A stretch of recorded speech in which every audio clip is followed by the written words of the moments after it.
ボートレース常滑 G3 レディース笹川杯準優勝戦3個レースが終了いたしました。すべて1号艇平高、森谷、川野と逃げ切りを決めまして、成績的には平穏無事だったんですが、特にそうですね11レース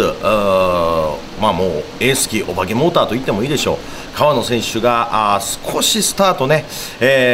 川野選手が立ち遅れたというよりは山川美幸の気迫のスタートが決まって一気に絞られて、1マークを回った時には今度は展開を利した、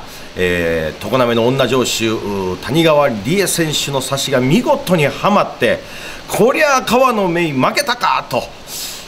一瞬ヒヤッと肝を潰したかと思うんですが、そこからが桁が違いました。非常に熱戦繰り広げられた準優勝戦です。そしてメンバー優勝戦6人が揃いました。すごいメンバーちゃうこれ。1号艇川野芽衣、2号艇森谷美穂、3号艇平高奈々、4号艇雲野ゆかり、5号艇金田由紀子、そして6号艇が谷川理恵というね、すごいメンバーじゃないですか。これ予想しがいあるでね、めっちゃ予想しがいある。何いつもみたいに手書きとちゃうやないかい。せやね、実はねこれ予想動画やおまへんねん。なんと明日ボートレース常滑最終日になる予定、優勝戦の日でございましたが、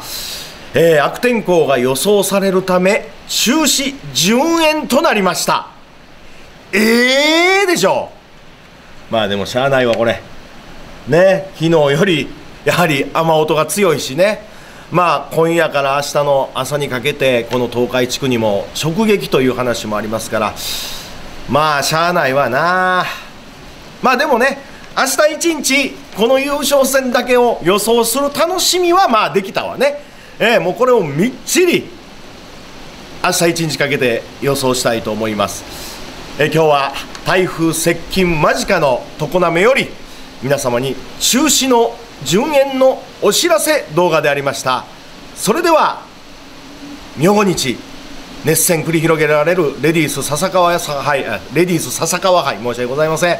優勝戦多くの方々がボートレース常滑にお越しになることをお待ちしております。それではまた。